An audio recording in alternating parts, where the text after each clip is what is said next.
बहुत समय पहले की बात है। नीमा अपने माँ बाप के साथ एक छोटे से शहर में रहती थी। नीमा दिखने में बड़ी काली और जरा भी सुंदर नहीं थी, जिस वजह से कोई भी उससे शादी करने के लिए हामी नहीं भरता था। नीमा के माँ बाप काफी बूढ़े हो गए थे और उनको हर वक्त नीमा की शादी की चिंता सताए रहती थी।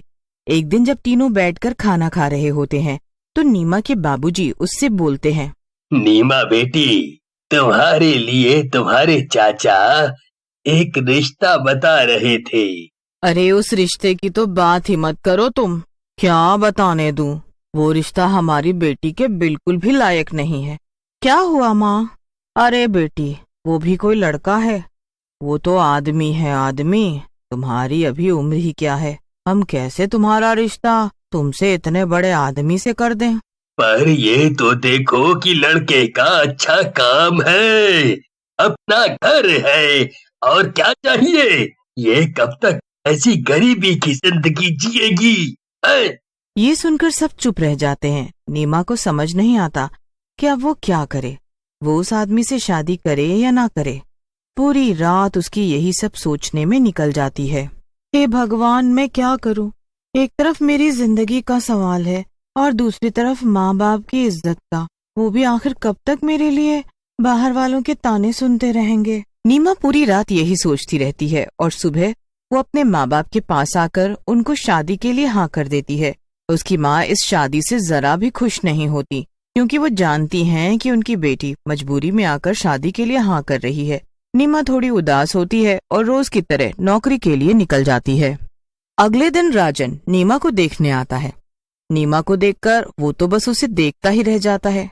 नीमा के माँ बाप को साफ दिख रहा होता है कि वो नीमा के बिल्कुल लायक नहीं है, पर फिर भी वो शादी के लिए राजी होते हैं। नीमा जब राजन को एक नजर उठाकर देखती है तो अंदर ही अंदर रो पड़ती है, पर अपने चेहरे से जरा भी जाहिर नहीं होने देती। बेटा, तुम्हारे साथ तुम्हारे माँ बाप नहीं आए?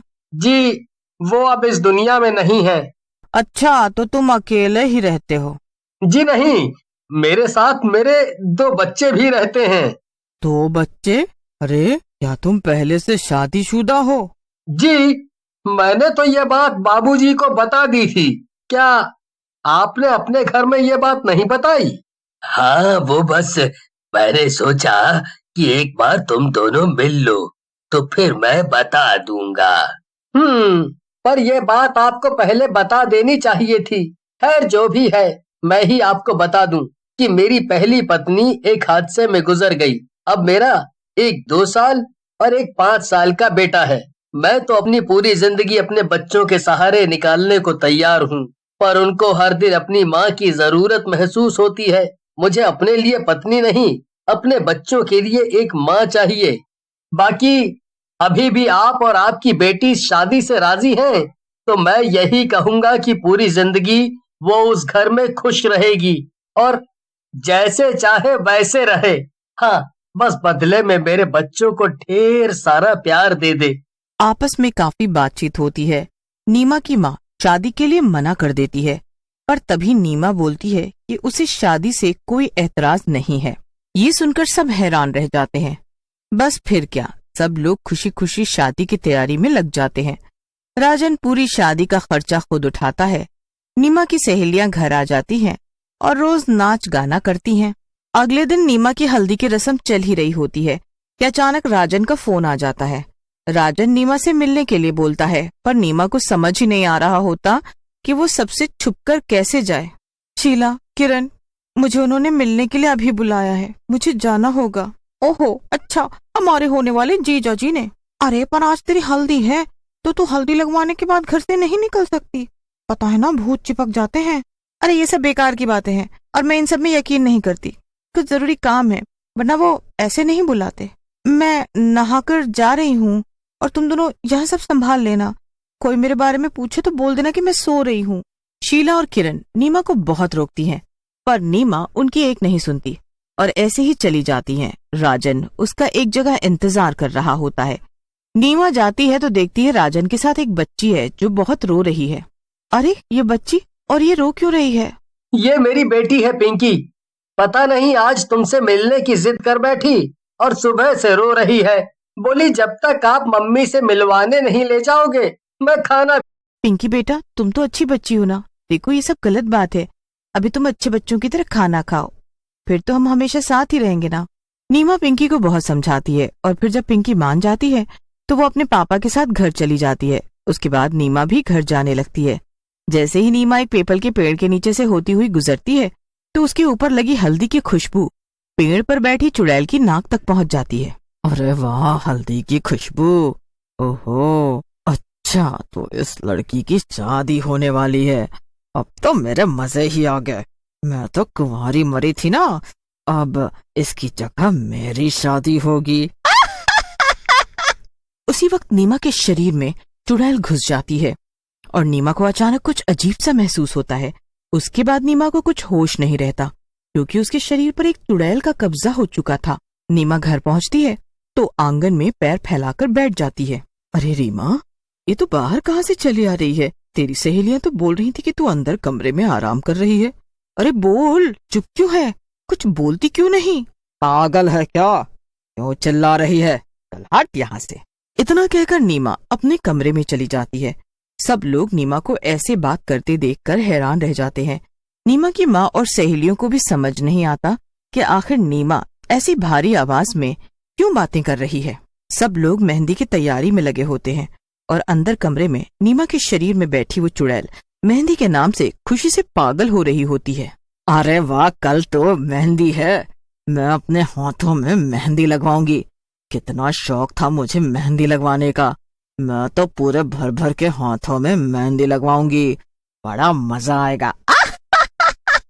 चुड़ैल खुशी से पागल हो रही होती है। उसे तो अब यही लगने लगता है कि उसकी शादी हो रही है और वो अपने शादी के लिए बड़ी ही खुश हो रही होती है। अगले दिन सुबह सुबह नीमा की सहेली शीला और किरण उसके पास आती है और उसे उठाने लगती है। नीमा, अरे नीमा उठो, जल्दी उठो, आज पता है ना तुम्हारी मेहंदी है। इतना कहकर नीमा उछलती कूदती बाहर आंगन में चली जाती है। ये नीमा पागल पागल हो गई है क्या?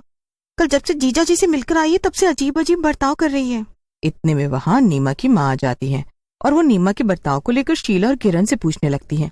पता नहीं आंटी, हमें खुद समझ में नहीं आ रहा है। शायद वो इस शादी से ज्यादा खुश नहीं है, इसीलिए ऐसे कर रही है। और वो कल चुप चुप रहना। क्या हुआ, क्यों चुप करा रही हो इसको? अरे आंटी वो कुछ नहीं, कल वो बस ऐसे हमारी उससे कुछ बहस हो गई थी ना, अब सब ठीक है। अच्छा चलो, मैं जाती हूँ। नीमा की माँ वहाँ से चली जाती है। तू पागल है क्या? आंटी को बता देती कि नीमा कल जीजा जी से मिलने गई थी, वो भी हल्दी लगवा कर, तो हमें भी अच्छी खासी डांट पड़ती। अरे हाँ, मैंने तो ये सोचा ही नहीं था। यही तो कमी है तुझमें। खैर चल, अब ये कीप तैयार हो गया है और जाकर नीमा को बुला लेते हैं। शीला नीमा को बुलाकर लाती है। शीला और किरण एक दूसरे को देखते हैं और फिर नीमा के एक एक हाथ पर मेहंदी लगाना शुरू कर देते हैं। किरण जैसे ही नीमा के पैरों से स्कर्ट को हटाती है, उसके तो होश ही उड़ जाते हैं। नीमा के पैर उल्टे होते हैं। नीमा अपने दोनों हाथों की मेहंदी देखने में खोई हुई होती है। किरण शीला की तरफ देखती है और उसे इशारा करती है।